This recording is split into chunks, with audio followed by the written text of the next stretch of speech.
Hey there, how you doing? Bobby Dirkens here. Well, tonight I am going to preview a team that I've had multiple requests for. Only second to these guys.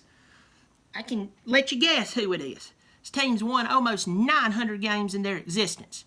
They boast 30 SEC championships, 17 national championships, and 5 of those have come in the last 11 years.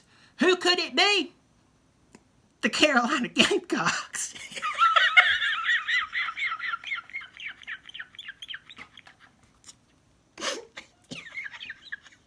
I'm sorry I had to do it, y'all. I had to do that. Y'all forgive me. All the chicken I like is this right here. I mean, I like this because it's Christian chicken. You know, before they chop the chicken's head off, they ask the chicken, do you know Christ as your personal Savior? If the chicken box yes, they deep fry it sucker. No, Alabama Crimson Tide. You knew who I was going to say. These guys, I mean, they really come on strong. Now here, of course, I'm a Clemson fan. I hope my team beats your team, and you hope your team will beat my team. That's just how it is. But here, I'm just doing a preview for the season, and it's pretty easy. Everybody knows that Alabama recruits at a high level.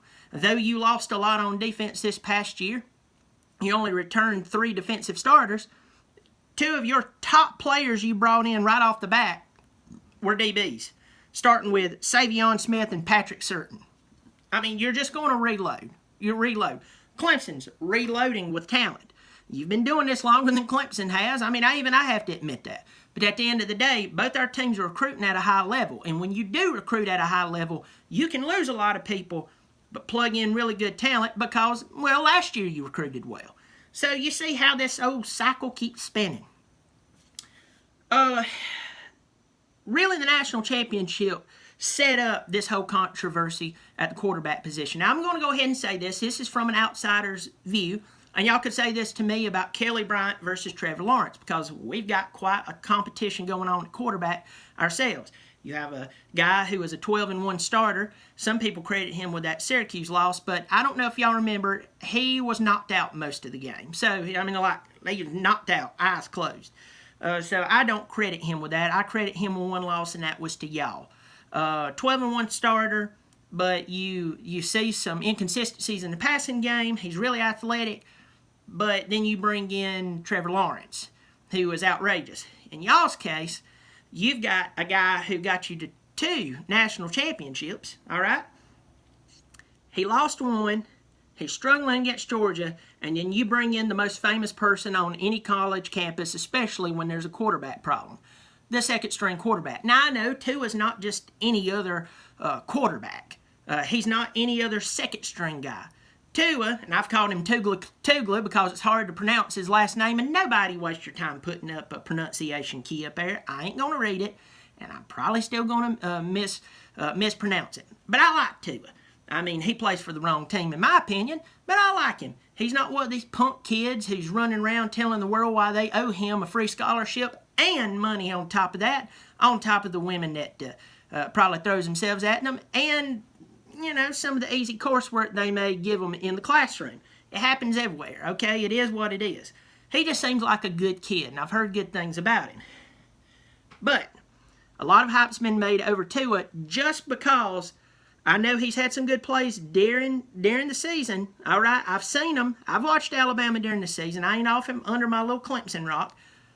But playing a half of football, it really put the world on this kid's shoulders. Do I believe he can handle it? Yeah, I believe he can handle it to a point. He still has to grow. But either way, you have 2 quarterbacks who can start for you tomorrow, and you can feel good about it. On the defensive side, as I said, you only return 3 players. Out of those 3 players, Mack Wilson's a big name. Everybody knows it. Mack Wilson. 4 interceptions, very, very talented player. I'm also looking at Raekwon Davis. When I say Raekwon, I think jiu-jitsu, and I don't know why. But at the end of the day, you will be taken care of on the defensive side of the ball because if anything is Nick Saban's baby, it's the defense.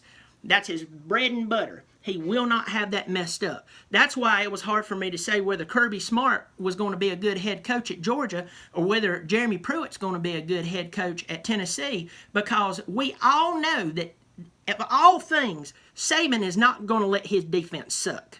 So you understand where I'm coming from there. Moving to the offense, you know what you have. On the offensive side of the ball, you have 7 starters returning. Of course, 2 quarterbacks. Well, I've already talked about that. And then you got Damian Harris, rush for 1,000 yards. Have Najee Harris, S. Young and Buddy, he can play. I mean, you got, what's that kid's name? Josh Jacobs, he can play. Really good players. Jerry Judy. If you've never watched the Andy Griffith Show, you didn't get that reference. But Jerry Judy, I think I'm saying that right. Henry Ruggs. Then on the line, it looks like a law firm. I mean, I ain't even going to go through the name. I'll try this one. Pierschbacher. Did I get it right? I don't know. All I know is if they're playing at Bama, they're going to play well. You do have one sophomore on the line, but he's playing at Bama. He's going to bring a lot of punch and a lot of swing. So let's go ahead and jump right into your schedule. Now, what I'm about to say really pisses off some people. You get the reaction as though if I was sitting at a fine dinner party and I yelled out, butthole. And everybody looks at me with stank face. When in all reality, if none of us had buttholes, we would be in a world of hurt. Well, anyway, here's the deal about the SEC. Here's the deal about any conference. Most Power 5 conferences, if not all of them, has at least one team that can make a run to the college football playoff. One team. In some cases, you have 2 teams. Some cases. In the SEC's case, it's Alabama and it is Georgia. Now, I know the Auburn fans right now is the same team that lost 5 games last year. Yeah, you beat Bama. Yeah, you beat Georgia. Who else did you lose to? I mean, I'm just saying. You know, don't slap the baby because the mom and the daddy's ugly. It is what it is. So all I'm going to tell you right now is you have 2 teams that are really, really good in the SEC. With that said, I'm looking at Alabama's schedule. I looked at my Tigers schedule. The Tigers, the ACC is not tough. Aside from Clemson, the ACC is not tough. Only Clemson. It used to be Florida State. They fell apart. Seminole fans, I think they're going to do better this year. But they're mad at me, pissed off at me, hitting that unlike button like that's keeping me up at night. No, I actually laughed at because you're pissed off I'm telling you the truth. But at the end of the day, here's the deal. Clemson is the king of the ACC. Alabama is up here, and Georgia by talent is right in there. I know some of y'all don't like that, Alabama fans, but they are. I know who they lost, but I know who they got back. So it's you guys, and then it's the rest of the league. I know there's some talented teams here and there and some talented positions, but at the end of the day, listen to me. Alabama, Clemson, your schedules are not that hard. You're not. It's not that hard. It just is what it is. Clemson, Alabama's schedule, it is not that hard. It's not tedious. It's not like, oh my God, what are they doing? It's not. So starting off at the top of this schedule, I'm just jump right in right here. Your very first game, you're playing in Orlando against Louisville. Petrino is a good coach, but he does not have the talent like he did. And really, last year was not Lamar Jackson's best year. It was the year before because he actually had more weapons around him. Because when you have more weapons around you, you know you can exploit other teams. So they don't have him. You're going to win that game. Next game, you play Arkansas State. I mean, I could beat Arkansas State. I mean, come on. And then you're at Mississippi. Now, I'm going to go ahead and tell you, I think at Mississippi, they're going to be firing away to try to do something. But they don't have any players left. So, you know, they're jumping out of windows because a bunch of crazy. Who really thought that anybody wanted to go play at Ole Miss? I mean, why didn't the NCAA jump into an investigation a long time ago? I mean, really. Nobody wants to go to Oxford. Nobody. But anyway, you're going to beat Mississippi. I'm going to get a lot of dislikes for that. You're going to play Texas A&M, our old buddy Jimbo. One year the ACC's premier, next year SEC's premier. If he ends up in the MAC will be premier. Anyway, you're playing A&M. They're held together by duct tape and prayers. You're going to beat them. Play Louisiana. Louisiana, you're going to stick your cleat up their butthole and break it off. It just is what it is. At Arkansas, our old buddy Chad Morris. You know, they talk about Arkansas. Their running team, his offense isn't going to work there. Well, if Arkansas is such a good running team, why do they continue to lose? Nobody asked that question. They're living in what I like to call a shell of tradition. The shell is there, but nothing else. You're going to beat them. You're going to play Missouri. Drew Lock, he's a good quarterback. Forgive me for misspeaking. But you're going to beat them. I don't have to go into that. At Tennessee, your old DC. Man, he's recruiting in a bunch of JUCO talent. He's calling down angels, fire from heaven and everything. I would not be surprised if them boys actually play you guys tough. It's at Tennessee. But you're going to beat them. At LSU. Now, I know that they're going to put forth their best effort and everything. I know LSU still recruits good players.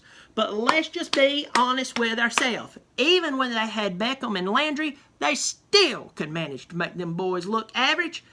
And this is going to be no different. No different.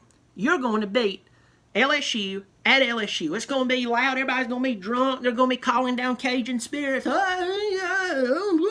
And all this bunch of, and all of a sudden, the Cajun spirits isn't going to listen to them because y'all are going to stomp their head into Death Valley. You're going to play Mississippi State. Mississippi State, I think they're going to be a more tougher game than what they normally would be. Last year, it went down to the wire with them. It really went down to the wire. This is going to be in Tuscaloosa. You're going to beat them. Then you're going to play our buddies from down in Charleston. Beautiful Charleston. Historic Charleston, South Carolina. Citadel. Now, I do warn you, just a couple of years ago, Citadel did beat Carolina at their field in Columbia. Beautiful day. By the way, I want to tell everybody who stayed up to this point, I have an album coming. I'm not kidding. I have recorded a 5-song EP, and then the other 5 songs will come out right before Clemson plays Carolina. It is my pure, unadulterated hate for the Carolina Gamecocks, and I'm releasing it right at the beginning of the season. You can buy it. I'll tell you when, but I'm going ahead and letting you know. I'm putting that out there. I'll put it on sale. It's going to be a nice price. It's not going to be expensive, but want y'all to know that. Tell your mom and your dad. Even if you're not a Clemson fan, it's just fun to make fun of the Gamecocks. Y'all beat the Citadel. You will play Auburn at y'all's place. Who is Auburn? One minute they're really good, and the next minute they lose to Doo-Doo State. You're going to beat Auburn. I think you're going to go into the conference championship against Georgia, and quite honestly, I don't know who's going to win that game. I know I'm going to catch crap from y'all for that, but you're going to make the college football playoff either way. If you lose that game, you win it, you're going to the college football playoff. Unless there's just a bunch of undefeated teams and somehow you drop 2 games. You're going to the college football playoff. The schedule's in your favor. The talent's in your favor. The coaching's definitely in your favor. You've got everything in your favor. So here we go. If you like this video, hit the like button. And if you don't like this video, hit the like button anyway and lie to yourself, because it was a good one. So, Bam, that's what I think's going to happen to you. No surprise there. It's like saying kissing a pretty girl would be enjoyable. We all know that. Well, as I like to say, and remember, share the video. Remember, I'm on Instagram. Got the album coming out, making fun of the Gamecocks. Oh, sorry, feathered foe from the armpit of South Carolina. But y'all pass this around. And remember, my friends, I'm Bobby Dirkens, and I'm right. And if you disagree with me, you're wrong. Bobby Dirkens.